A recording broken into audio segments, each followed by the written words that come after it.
All right. Today we're diving into a figure who's been, well, a pretty major player on the world stage for like decades now. Definitely a big name, yeah. Recep Tayyip Erdoğan. I mean, love him or hate him, you can't deny his impact, right? Exactly. And Mm. we've got these excerpts really get into his story. Oh, where'd he even come from? Hmm.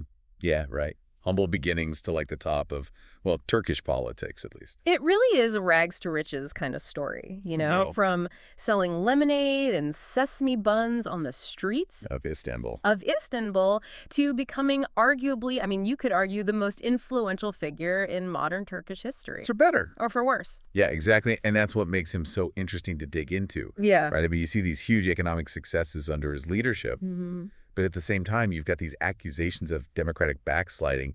Like, how do those two things even exist in the same person? Well, I think to understand that, you got to go back to his roots. His childhood gives us some clues, I think. Okay, so paint us a picture. Like, what was his early life like? All right, so picture 1954, the Kasim Pasha neighborhood of Istanbul, working class. Not exactly a place known for breeding presidents, right? Right, a world away from like the palaces and the power, right? So his dad was a Coast Guard official. Yeah, not exactly the elite. But even in that environment, his upbringing really, it seems like it stuck with him. Absolutely, very conservative, religious. And that worldview, you can see that throughout his career, can't you? Yeah, it's a driving force for sure. But it's funny, though, because, looking at his education, you wouldn't just expect the religious studies. Right. He also got a degree in, what was it, economics and business administration. From Marmara University, yeah. So it's like he had this practical side, too, not just the ideology. He always wanted to manage things. I think you can see that in his approach later on. Yeah, tangible results. Absolutely. Tangible results over ideology every time. And you can really see that, especially when he was mayor of Istanbul. That was his proving ground, yeah. That's where he made his name, right? The 90s. Yeah, think about it. Like Istanbul. I mean, huge city, so many problems, traffic, infrastructure, everything. Overwhelming, honestly. How did he even begin to tackle all that? Well, he focused on what people actually felt. 1994 to 1998. So 4 years. 4 years, he's making real progress on the stuff that matters, like public transportation, infrastructure, even traffic. Like, people could see it. They felt the difference. Exactly. So he built this reputation of actually getting things done, not just talk, action. He delivered.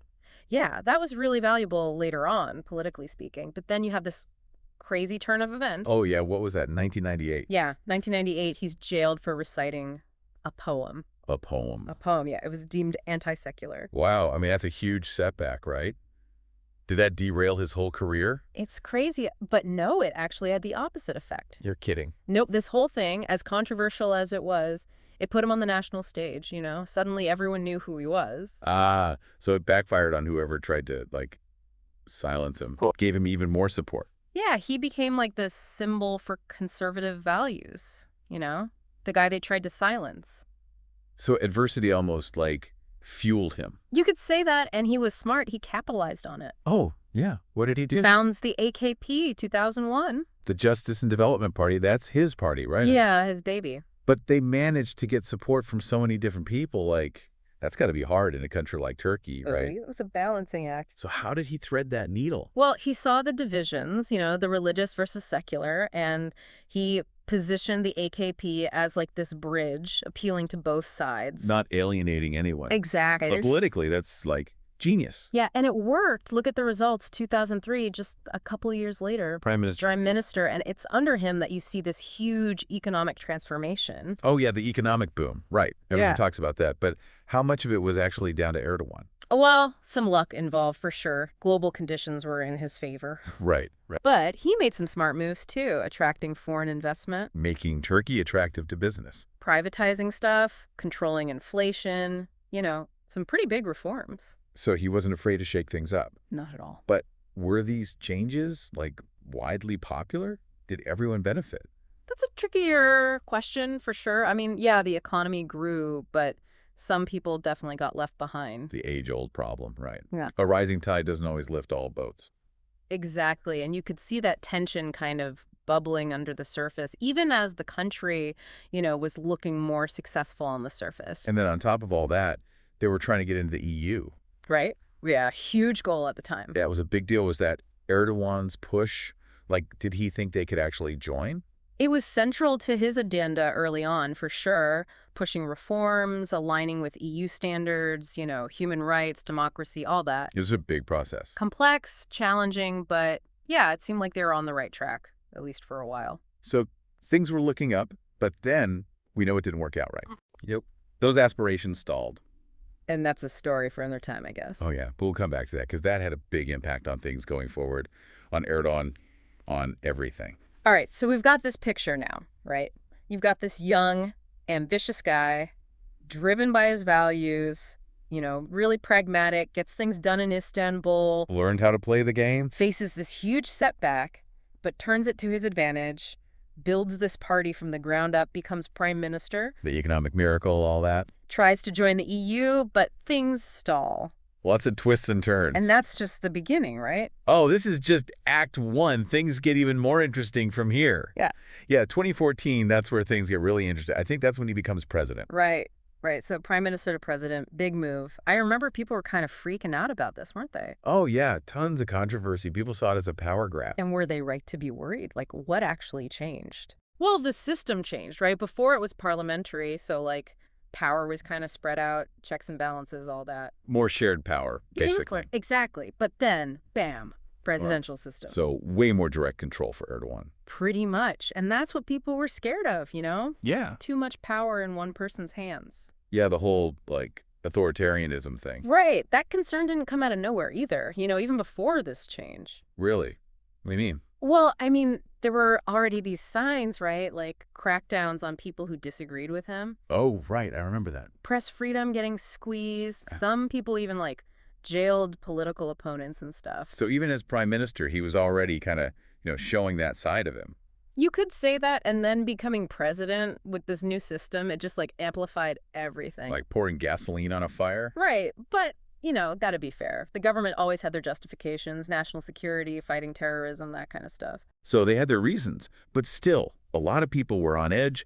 And then, of course, you have the coup attempt in 2016. Oh, man, what a mess. That threw everything into chaos for a while. That was been terrifying for everyone in Turkey. Absolutely violent, dramatic. The whole country was shaken and, it failed. But the aftermath, that's where things get really interesting. Okay, so the coup failed. Why would that make Erdogan stronger? Shouldn't that, weaken a leader? Not this time. He used it to his advantage. How so? Massive crackdown. Anyone suspected of involvement, gone, arrested, purged, military, civil service, even professors, you name it. Well, that's, next level stuff. They said it was to protect the country, but critics saw it as an excuse to eliminate any opposition, take out anyone who might challenge him. So, a way to consolidate his power even more. Exactly. And this is all happening while his foreign policy is changing, too, becoming much more assertive on the world stage. Right. Turkey was making a lot of moves, wasn't it? Oh, yeah. Getting involved in Syria, tensions with Greece, the whole thing with the Russian defense system. Oh, right. That was a big deal, buying those from Russia, even though they're in NATO. Yeah. Big move. A lot of people in the West were not happy about that. So, kind of? Playing both sides a little bit? Trying to leverage their position, yeah, it was risky. And it definitely strained some relationships, didn't it? Oh, for sure. Clashes with the U.S., Europe, all over human rights, democracy, Turkey's direction in general. It was a mess. And then you throw in the economic troubles. The lira was all over the place. Inflation was going crazy. Did people start to lose faith in Erdogan? Well, it definitely caused some problems. I mean, people were hurting, prices going up, currency losing value. It was tough. So who did they blame? Some blamed Erdogan, his policies. Others said it was global stuff outside his control. It was complicated, like most things in economics. Right. So you've got this leader who started out focusing on practical solutions, economic growth, even tried to get into the EU. Seemed pretty moderate back then. But then he gets more power, and it's like something shifts. The power changed him, maybe. He becomes more about control, silencing critics, taking a more aggressive stance internationally, and then the economy starts to struggle. It's a complicated picture, for sure, not black and white. So the big question is, how did he hold on to power through all of this? Why did people keep supporting him? That's the million-dollar question, isn't it? And that's what we're going to dig into next, because understanding that, well, that's key to understanding Turkey today. It's a real head-scratcher, isn't it? How did he manage to stay on top with all that going on? Yeah, it's a question a lot of people have tried to figure out. I think part of it is he's just got that charisma. That it factor, some people just have it. Exactly. And he Mm. knows how to connect with people, speaks their language, makes them feel heard, projects this image of strength, People want a strong leader, especially in uncertain times. especially when they feel like things are falling apart. They want someone to come in and fix it, take charge, even if they have to bend the rules a little bit. Right, right. The classic strongman appeal. Yeah, there's definitely some of that, but it's not just that. You got to remember he's tapping into something deeper too, those traditional values, religious stuff, conservative side of Turkish society. That's a huge part of his base. Cultural identity, right? Like he speaks for them. Exactly. He gets them, he understands their concerns, and he did deliver on some things. Can't forget that. Right. The economic boom, I mean, that was real. People's lives actually got better. Yeah, and especially for those who remember the battle days, the instability, the chaos. Erdogan brought stability. He made Turkey a player on the world stage. That means something to people. National pride, that's a powerful force. Absolutely. So maybe for some people, the trade-off was worth it. They got stability, they got pride, even if it meant giving up a little bit of freedom. It's a tough question. Like, at what point does stability become, I don't know, too much control? Yeah, it's a slippery slope, and it's different for everyone, right? Some people might value security above all else. Others might prioritize individual liberties. It depends on your values, your experiences. And for a lot of people in Turkey, Erdogan just spoke to them. He understood them, represented them. Especially those who felt marginalized before, ignored by the elites. He gave them a voice, made them feel like they mattered. So it's not just about policies or economics. It's about identity, belonging, who's on your side. That stuff runs deep. Yeah, and that's why his legacy is so complicated, so debated. He's done good things, bad things. It's all mixed up.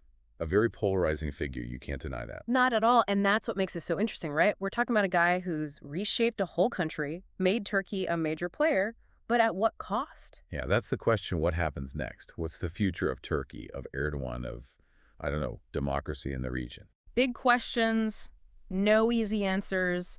Turkey's at a crossroads right now. Do they keep going down this path? More assertive foreign policy, tighter grip on things at home? Or do they try to correct course a little bit, maybe go back to some of those democratic norms that got, I don't know, maybe pushed aside? So if we're trying to, like, figure out which way things are going to go, what should we be paying attention to? Well, the economy is always a good indicator. Can they get inflation under control, make things feel stable again for everyday people? Right, because if people are struggling, you're going to want change. Right. Exactly. And then watch how they deal with the West. Do they try to mend those relationships, get closer to Europe, the US? Or do they double down on this, like, going it alone thing? That's a tough choice. They need allies, Hmm. but they also want to be independent. It's a balancing act for sure. And then, of course, there's Erdogan himself. I mean, he's been the dominant force for so long. What happens when he's gone? That's a big one. Nobody can rule forever. Right. Right. So do his successors follow in his footsteps, or do they try something new, break with the past? A lot of uncertainty, huh? Yeah, it's like we're back at the beginning almost. Erdogan just starting out full of ambition, trying to figure out his place in the world. And now Turkey's kind of in the same spot, trying to figure out its place, its future. So this whole deep dive, it's like we've learned a lot, but we're also left with even more questions, right? That's the thing about history. It's never really over, always evolving. And people like Erdogan, they make it even more complicated, more fascinating. Yeah, it's messy, it's contradictory, but that's what makes it worth exploring? Absolutely. And that's what we try to do here, give you a glimpse into these complex figures, these moments that change the world, and hopefully make you want to learn more. Exactly. So, keep digging, keep asking questions. Turkey's story is still being written. Who knows what the next chapter will bring?